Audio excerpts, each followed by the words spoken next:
શ્રી સ્વામિનારાયણ ભગવાનની જય. અક્ષર પુરુષોત્તમ મહારાજની જય. ગુણાતીતાનંદ સ્વામી મહારાજની જય. પ્રમુખ સ્વામી મહારાજની જય. મહંત સ્વામી મહારાજની જય. સદગુરુ નિષ્કુળાનંદ સ્વામી રચિત હરિસ્મૃતિ ગ્રંથમાંથી ભગવાનની સ્મૃતિ વિવિધ પ્રકારે તેઓ કરતા અને એનો જે આનંદ માણતા એની વાતો આપણે જોઈ રહ્યા છીએ. ભગવાનની અને આપણા ગુરુહરિ એની સ્મૃતિમાં એટલું બધું સુખ રહેલું છે કે આપણા જેવા કદાચ આધ્યાત્મિક માર્ગે વધતા સાધકે તો લેવાનું હોય, પરંતુ આપણા ગુરુવર્યો એ તો અનાદિના સિદ્ધ છે, છતાં પણ હંમેશા પોતાના ગુરુના ચરિત્રની અંદર પોતે એકદમ રમમાણ રહેતા હોય છે. પરમ પૂજ્ય મહંત સ્વામી મહારાજ થોડા સમય પહેલાં અમદાવાદમાં હતા, તો સ્વામીના થાળની અંદર જાદરિયું આવ્યું. જાદરિયું એટલે ભાલ પ્રદેશની અંદર એક પ્રકારની જે વાનગી બનાવતા હોય. તો સ્વામીએ જાદરિયું જોયું અને જો સ્વામી બાપાને ખાવા પીવા કરતાં પણ ગુરુમાં જ એમનું મન રહેશે. તરત જાદરિયું જોઈને બાપા કે આ ભાલ પ્રદેશમાં બને. પછી સ્વામી કે અમે એક વખત ખસ્તામાં હતા. ખસ્તા એક ભાલ પ્રદેશનું ગામ છે, યોગી બાપાની સાથે, અને ત્યારે મેં ઉપવાસ કરેલો. તો યોગી બાપા કે છાના માના ઉપવાસ કરી લો, કોઈને ખબર ન પડે એમ. આમ અચાનક એક પ્રસંગ યાદ કર્યો.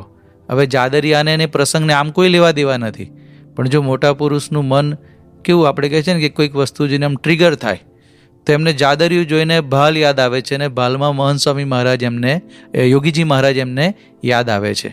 એકવાર મહંત સ્વામી મહારાજ ત્યાં અટલાદરામાં હતા, 2019નો જ પ્રસંગ છે. તો બાપાની પૂજા ત્યાં જૂના સભા મંડપમાં રાખેલી.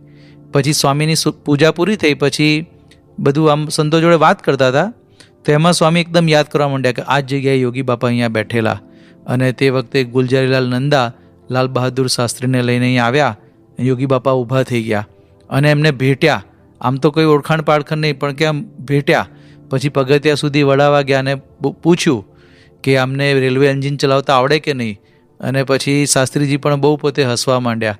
તો આખો પ્રસંગ મહંત સ્વામીમાં જેટલા ઉત્સાહથી આમ તાદૃશ્ય, તો જો એમને ત્યાં અટલાદરાના સભા મંડપમાં બેઠેલા તો તરત એમને યોગીજી મહારાજની ત્યાંની સ્મૃતિ થઈ આવે છે. સારંગપુરમાં સ્વામી જમતા હતા અને સ્વામીને ટેવું છે આમ જમતા જમતા વચ્ચે થોડી વાર આંખો બંધ કરે.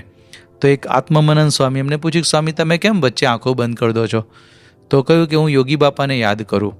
તો કે શું યાદ કરો? તો કે યોગીજી મહારાજ આમ જમણો પગ ઊંચો રાખી અને જમતા, એ મૂર્તિ મને ખૂબ ગમે, તો હું દરરોજ જમતા જમતા પણ યોગી બાપાને યાદ કરું છું. તો જો મોટા પુરુષો જે તો અખંડ ભગવાનની અંદર પોતે આમ શું કહેવાય, ભગવાનની મૂર્તિ અખંડ એમને દેખાય છે, છતાં પણ આવા નાના નાના પ્રસંગો ઊભા કરીને ગુરુની સ્મૃતિ કરતા હોય છે. એમ નિષ્કુળાનંદ સ્વામી અત્યારે લીલા ચિંતામણીની વાત કરે છે, તો મહારાજે કેવા કેવા વાઘા ઘરેણા પહેરેલા એની સ્મૃતિ આપણને કરાવે છે. શરૂઆતમાં મહારાજ મસ્તક ઉપર શું ધારણ કરતા એની સ્મૃતિ કરે છે કે મુગટ પહેરેલા પણ મહારાજને જોયા છે, કુંડળ પહેરેલા જોયા છે, મોલીડું માથે આમ મોલીડું બાંધે એ પણ મહારાજને જોયા છે, કસુંબી ફેંટો, પછી કંકોલીડ એટલે કે લાલ રંગનો ફેંટો, એવા પણ મહારાજને ભાડ્યા છે, જોયા છે. પાઘમાં પણ પ્રકાર, મુઘલી પાઘ એટલે જેમ પેલા મુઘલના રાજાઓ પહેરતા એ પ્રકારની પાઘ, પછી મરેઠી વિસ્તારની જે પાઘ એવી પણ ભાડ્યા છે. પછી સુરતી પાઘ પહેરેલા પણ મહારાજને જોયા છે. કાઠી એટલે બધા કાઠિયાવાડના જે કાઠી દરબારો માથે બાંધે એવા પણ મહારાજને જોયા છે. અને સોરઠ એટલે કે જુનાગઢ પ્રદેશની અંદર તો મહારાજ આ બધા પ્રદેશોમાં જતા હશે અને જુદા જુદા ભક્તો મહારાજને આ બધી પાઘો કે જે કંઈ ત્યાંનું સ્થાનિક પોશાક બધો પહેરાવે એ નિષ્કુળાનંદ સ્વામી બધી સ્મૃતિ કરે છે. પછી કહે છે કે કચ્છી ટોપી પણ મહારાજ પહેરતા એવું વર્ણન ઘણીવાર આવે છે. એવા પણ ભગવાનને જોયા છે. અને કેવડાના ફૂલની ટોપી એવા પણ મહારાજને ફૂલની જુદી જુદી ટોપી પહેરેલા એ પણ મહારાજના દર્શન કર્યા છે. પછી તો આખું બધું ફૂલનું વર્ણન આવે છે કે મહારાજના હાથ ઉપર તોરા ફૂલમાં બાંધેલા છે, ગજરા બાજુમાં બાંધ્યા છે, કંકણ ફૂલના બાંધ્યા છે. આ બધા મહારાજના દર્શન કર્યા છે. તો જો શ્રીજી મહારાજને ઘણી વખત ગુલાબ, ગુલદાવલી, ચંપા, ચમેલી આ જુદા જુદા ફૂલો એનાથી મહારાજને શણગાર કરેલા એવા પણ મહારાજને જોયા છે. ગુલસુમના ગોટા હજારી, ગુલસુમ એટલે જુઈ, તો જુઈના ફૂલ એ પણ મહારાજને ધારણ કરાવેલા. તો શ્રીજી મહારાજને બધા પરમહંસો અને ભક્તો ભક્તિભાવથી આવા ફૂલના વાઘા પણ પહેરાવતા. આપણે ઘણા બધા પદો સાંભળ્યા છે કે ફૂલની ટોપી મહારાજને પહેરાવતા તો કેવા અદ્ભુત મહારાજ લાગતા હશે. બ્રહ્માનંદ સ્વામી લખે છે, ફૂલડાની ટોપી ગૂંથીને પ્રેમે પહેરાવી. ભગવાનને આવી ફૂલની ટોપી પહેરાવતા. તો આવા પણ દર્શન કર્યા છે. પરમ પૂજ્ય પ્રમુખ સ્વામી મહારાજના માટે ઘણીવાર બધા ભક્તોએ પ્રયત્ન કર્યો છે. સ્વામી બાપા 1981માં પ્રમુખ વર્ણી દિન હતો અને બધાને મન થયું કે આપણે પ્રમુખ સ્વામી મહારાજને ફૂલની ટોપી કે ફૂલનો મુગટ ધારણ કરાવીએ. તો કોને મોકલવા? મહંત સ્વામી મહારાજને કહ્યું. ત્યારે મહંત સ્વામી મહારાજ શું બોલ્યા? આ બ્રહ્માંડની અંદર કોઈનામાં એવી તાકાત નથી કે પ્રમુખ સ્વામી મહારાજને ફૂલનો મુગટ પહેરાવી શકે. બાપા પહેરાવા જ ના દે. અને ખરેખર સ્વામી બાપાએ ક્યારે કોઈને ફાવવા દીધા નહોતા. 1988માં યોગી જયંતિ વખતે અહીંયા CM કાકાએ ઘણો પ્રયત્ન કર્યો. આપણે પ્રસંગ વાંચ્યો હતો. બાપા એટલો જોરથી એમનો હાથ પકડી રાખ્યો ને આમ હલવા પણ ના દીધો. પછી એમની જોડે જસ કાકા અને બીજા હરિભક્તો આવ્યા પણ બાપાએ કોઈને દાદ આપી જ નહીં. અને પછી ભગવાનની મૂર્તિને ફૂલનો મુગટ પહેરાવડાવ્યો. તો એ વિશેષ સ્મૃતિ બાપાએ પહેર્યો નથી, પણ આવી લીલા બાપાએ કરેલી એના પણ આપણને દર્શન કે એની સ્મૃતિ આપણને થાય છે. ઘણા હરિભક્તો તો અહીંયા કદાચ દર્શન પણ કર્યા હશે. તો મહારાજને આ બધા પરમહંસો, દરેક મોટા મોટા પરમહંસોએ આ ફૂલના વાઘાના પદો લખ્યા છે. મુક્તાનંદ સ્વામી લખ્યું છે, ફૂલ ના પહેરી રે જામા ફૂલ ના પહેરી, ફૂલ્યો રસિક સુજાણ જામા ફૂલ ના પહેરી. પછી બ્રહ્માનંદ સ્વામીએ ફૂલની બાંધી રે પહોંચી ફૂલની બાંધી, હેલી નટવરજીને હાથે પહોંચી ફૂલની બાંધી. પ્રેમાનંદ સ્વામી લખ્યું છે, ફૂલનો ધર્યો રે મુગટ ફૂલનો ધર્યો, હેલી મોહનજી મરમાડે મુગટ ફૂલનો ધર્યો. તો આ બધા પરમહંસોએ આ બધા દર્શન કર્યા હશે એટલે આવા સુંદર પદો પણ લખ્યા છે. પ્રેમાનંદ સ્વામીએ બીજું પણ એક સુંદર પદ મહારાજને જે ફૂલના વાઘા ધરણ કરાવ્યા હતા એનું લખ્યું છે. તો મહારાજને ફૂલડાથી ગરકાવ કરી દીધેલા. તો બધા પરમહંસો આવી રીતે પણ ભક્તિ કરતા. એકવાર શ્રીજી મહારાજ ત્યાં સારંગપુરમાં હતા અને ઉતાવળી નદીએ સ્નાન કરવા ગયા અને સ્નાન કરીને મહારાજ જીવા ખાચરના દરબારમાં પાછા જતા હતા. તે જ વખતે ગઢડાથી 2 સંતો કરંડીઓ લઈને આવ્યા. એ 2 સંતો એટલે ગુણાત્યાન સ્વામી અને નિષ્કુળાન સ્વામી. અને રસ્તામાં જ મહારાજને મળ્યા. અત્યારે પ્રસાદીની જગ્યા આપણા જ BAPS મંદિરના કેમ્પસમાં જ છે. ક્યારેક તમે સારંગપુર જાઓ તો દર્શન કરવા તમને મળશે. પણ એ જગ્યાએ મહારાજ એમને મળ્યા અને મહારાજે કહ્યું કે શું તમે લાવ્યા? ત્યારે ગુણાત્યાન સ્વામી કહે છે કે મહારાજ ત્યાં રાધાબાગમાં બહુ સરસ ફૂલો થયા છે, તો બધા ભક્તોએ તમારા માટે આ ફૂલના બધા શણગારને વાઘા બધું બનાવ્યું છે, તો ઉતારે જઈને ધારણ કરાવીએ. મહારાજ કહે ના, બધા ભક્તોએ પ્રેમથી બનાવ્યું છે તો અહીંયા જ અમને ધારણ કરાવો. પછી તે જ વખતે શ્રીજી મહારાજને આ બધા જે ફૂલનો જામો અને અંગરખું ને જે કંઈ બધું બાજુબંધ ને બધું બનાવેલું એ બધા પરમહંસોએ પ્રેમથી ધારણ કરાવ્યું અને મહારાજે આવા સુંદર દર્શન ત્યાં આપેલા. તો આવી રીતે મહારાજને બધા ફૂલના વાઘા પણ ધારણ કરાવતા અને ભક્તો પ્રેમથી મહારાજ માટે આ બધું ફૂલના શણગાર બનાવતા. હમણાં થોડા સમય પહેલાં આપણે પરમ પૂજ્ય મહંત સ્વામી મહારાજના પણ દર્શન કરેલા. ત્યાં નૈનપુરમાં પેલા મધુમાલતીના ફૂલ ઉગ્યા હતા અને સ્વામીએ બતાવ્યા, સંતો તોડીને લાવ્યા. પછી સ્વામીએ પ્રેમથી આપણે જોયું છે કે હાર બનાવ્યો દોરા વગર, એક ફૂલમાં બીજું ફૂલ ખોસીને, અને પછી ભગવાનને ધારણ કરાવ્યો. અને સંતોએ પછી મહંત સ્વામી મહારાજને પણ ધારણ કરાવ્યો. પછી સ્વામીએ તે વખતે વાત કરી કે આને છે ને વિનગુણ હાર કહેવાય, દોરી વગર જે ગૂંથેલો હોય. પછી પ્રસંગ કયો કે એક વખત હું પાર્ષદમાં હતો અને યોગી બાપા જોડે ત્યાં બોચાસણ ગયેલા અને ત્યાં મધુમાલતીનું ઝાડ હતું ને બહુ બધા ફૂલ આમ પડ્યા થયા હતા તૈયાર.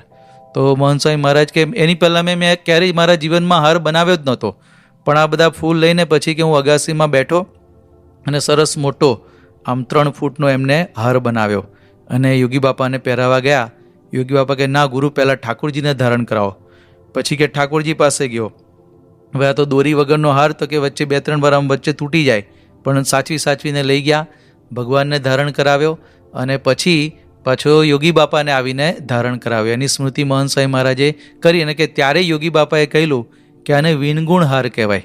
તો કે મને તો ખબર જ નહોતી, પણ પહેલી વાર મહંત સ્વામી મહારાજે આ હાર બનાવ્યો. પછી તો એમને ઘણા બધા આવા હાર બનાવેલા. તો મહારાજના ભક્તો પણ આવી રીતે પ્રેમથી આવા વિનગુણ હાર પહેરાવતા મહારાજને. મોગરાના પણ આવા હાર બનાવતા, એનું વર્ણન આવે છે. તો બધા ભક્તો મોગરાના પણ આવા વિનગુણ એટલે કે દોરી વગર ગૂંથેલા હાર એ પણ મહારાજને પહેરાવતા, એનું સુંદર વર્ણન આ પદમાં આવે છે. તો આ બધા ફૂલના શણગારનું વર્ણન કર્યું. હવે બધા ભક્તો મહારાજને સોનાના પણ જુદા જુદા વાઘા ઘરેણા ધારણ કરાવતા એનું વર્ણન આગળ નિષ્કુળાનંદ સ્વામી લખે છે. તો મહારાજને ફૂલના વાઘા તો પહેરાવતા, પણ સોનાના પણ આવા જુદા જુદા સોનેરી પાગ એવી પહેરાવતા. સોનાના ઝરમરિયા, પાગમાં પાછા સોનેરી ફૂમતા, ઝરમરિયા એટલે ફૂમતા લટકતા હોય. છોગા પણ સોનેરી ધર્યા, ઉપર છોગલું એ પણ સોનેરી કાઢતા. તો આવી સોનેરી પાગ પણ મહારાજને પહેરાવતા. સોનેરી એટલે કે સોનાના રંગના કાપડની હોય, એવી ચળકતી હોય, એ પણ મહારાજને પહેરાવતા. પછી આગળ વર્ણન કરે છે કે ખોસ્યા ફૂલ સોનાના કાને, તો સોનાનું એવું ફૂલ બનાવીને ભગવાનના કાનમાં પણ ખોસતા. સોનાનો દોરો, આમ દોરો બાંધે ને, સોનાનો દોરો. પછી સોનાની સાંકળી, સોનાની માળા, સોનાનું માદડિયું. માદડિયું એટલે કે મહારાજ કંઈ પેલા બધા માદડિયા નહોતા પહેરતા, પણ એવું હાડની અંદર પેલું લોકેટ જેવું કર્યું હોય, તો એ પણ મહારાજને ધારણ કરાવતા. કંઠી પણ સોનાની. તો આ બધું બધા ભક્તો, બધા ઘણા બધા એવા ગ્રહસ્થ મોટેરા ભક્તો હતા સુખી, તો મહારાજ માટે આવા બધા વાઘા પણ કરતા. હીરા સાંકળીને ઝૂમણું એટલે કે કાનમાં જે પેલું લટકણિયું હોય એ પણ એવું સોનાનું સોનેરી બનાવતા. કાનમાં કુંડળ પણ ધારણ કરાવતા. સોનાના બાજુ ને સોનાના કડા, પછી કરડા એટલે કડા, પછી ફેરવા એટલે આંગળીના પણ એવા ઘરેણા બનાવતા. મુદ્રિકા સોનાની દીઠી, સોનાની વીંટી પણ મહારાજને પહેરાવતા. પછી કંદોરો સોનાનો, એ પણ શોભે સોનાનો તે રૂડો. તો આવી રીતે સોનાના ઘણા બધા વાઘા અને આ બધી વસ્ત્રો મહારાજને ભક્તો પહેરાવતા. તેનું પણ સુંદર વર્ણન બધું નિષ્કુળાનંદ સ્વામી સ્મૃતિ કરે છે. આમ તો મહારાજનો સ્વભાવ કેવો હતો? મહારાજ કહે છે અમારો તો અત્યંત ત્યાગી સ્વભાવ, ભાળના નામે એક રૂમાલ પણ ન રાખીએ. પણ મહારાજને આવી રીતે રામાનંદ સ્વામી આજ્ઞા કરેલી, જ્યારે ગાદી પર બેસાડે કે આ બધા ભક્તો પ્રેમથી બધું લાવે તો તમારે ધારણ કરવું. રામાનંદ સ્વામી કહે છે કે શિષ્ય તમારા અર્થે વસ્ત્ર અલંકાર બધું લાવે તો તમે સુખેથી પ્રેમથી અંગીકાર કરજો, તમને કોઈ દિવસ એનો બાદ થવાનો નથી. તો મહારાજને સોનાના આવા વાઘા, અને મહારાજ તો ભક્તોને રાજી કરવા જ આ બધું અંગીકાર કરતા. સુરતના ભક્તો ડભાના યજ્ઞ વખતે બધા સોનાના સુંદર ઘરેણા અને વાઘા બધું લાવેલા, પણ કેટલાક કાઠિયાવાડના હરિભક્તો જઈ નહોતા શક્યા. મહારાજ ત્યાં ઝીંઝાવદરમાં આવ્યા અને તે વખતે કોઈકે વાત કરી કે ડભાણમાં તો સોનેરી સાજ સાથે જે જરિયાન મૂર્તિ મહારાજની બહુ શોભતી હતી. તે વખતે ત્યાંના ભક્તો કે મહારાજ અમારે તો એ દર્શન રહી ગયા, અમને દર્શન કરાવો ને. તરત મહારાજ સભામાંથી ઊભા થઈને બ્રહ્મચારીને કહ્યું ને પેલા બધા વાઘા લાવ્યા અને મહારાજે ધારણ કર્યા અને ભક્તોને દર્શન કરાવ્યા. ભગવાન સ્વામિનારાયણ ભાગ 4માં બધું વર્ણન આવે છે. તો મહારાજ ભક્તોને રાજી કરવા બધું પહેરતા. બાકી મહારાજનો તો ત્યાગી સ્વભાવ હતો. એ તો વન વિચરણમાં કેવું, મહારાજ તો કંઈ નહીં, ખાલી એક કટકો વીંટીને મૃગચર્મ વીંટીને મહારાજ ફરેલા છે. પણ ભક્તોનો ભાવ અંગીકાર પોતે કરતા. મહારાજ કોઈ કાર્યાણીમાં હતા, અને આ કાર્યાણીના 6 વચનામાં આવે છે કે દીવ બંદરના પ્રેમી ભક્ત પ્રેમાબાઈ, એને મહારાજ માટે બધા આવા સુંદર સોનેરી જરિયાન વાઘા ઘરેણા તૈયાર કરેલા. કેટલા શ્રદ્ધાવાળા. વચમાં એક ઠગ આવીને એમને ઠગી ગયો કે હું સ્વામિનારાયણ છું, કારણ કે દીવમાં તો કોઈ આપણા સંતો જતા નહોતા. તો પણ નિરાશ ના થયા, ભલે એકવાર બધું ગતું રહ્યું. ફરીથી એમને પ્રેમથી બનાવ્યું અને લઈને ત્યાં કાર્યાણી લાવ્યા, અને મહારાજે ભર સભામાં પછી વાઘા માંગ્યા અને મહારાજે ધારણ કરીને બધાને દર્શન કરાવ્યા. તો આ બધા દર્શન નિષ્કુળાનંદ સ્વામીએ કરેલા છે. આપણને તો આપણા ગુરુ હરિ મહંત સ્વામી મહારાજ, પ્રમુખ સ્વામી મહારાજ એ કે આવા બધા સોનાના ઘરેણાને બધું નથી ધારણ કરતા, પણ આપણે વિવિધ પુષ્પના હાર એમને પહેરાવ્યા હોય. પછી ઘણી વખત ચાદરો બધા બહેનો પણ કેટલા પ્રેમથી બનાવે છે. તો પ્રેમથી બનાવ્યું હોય અને બાપાને ઓઢાડ્યું હોય, તો આ બધી સ્મૃતિ આપણે કરીએ ને. જો નિષ્કુળાનંદ સ્વામી કંઈ બીજું કંઈ નથી કરતા, આવી નાની નાની વસ્તુ એની સ્મૃતિ કરીને પોતે અંતરમાં સુખ માને છે. તો આપણને પણ આવા ઘણા બધા દર્શન થયા છે, પણ આપણે દર્શનની ટેવ પાડવાની છે. જેમ મહંત સ્વામી મહારાજ કેવું ટ્રિગર, જાદરિયું જોયું ને એમને ભાલ યાદ આવે ને યોગી બાપા યાદ આવે, અટલાદરાનો સભા મંડપ જોઈને યોગી બાપા યાદ આવે. એમ આપણે પણ આવા આપણા કંઈક ટ્રિગર રાખવાના, કંઈક વસ્તુ જોઈને તરત બાપા યાદ આવે. એવી જો આપણે સ્મૃતિની ટેવ પાડીશું તો આપણા અંતરમાં પણ ખૂબ સુખ શાંતિ થશે. તો મહારાજ સ્વામીના ચરણોમાં પ્રાર્થના કરીએ કે આવી રીતે આપણે પણ એમની સ્મૃતિ કરીને અંતરમાં એમનું સુખ પ્રાપ્ત કરી શકીએ. એ જ એમના ચરણોમાં પ્રાર્થના. શ્રી સ્વામિનારાયણ ભગવાનની જય.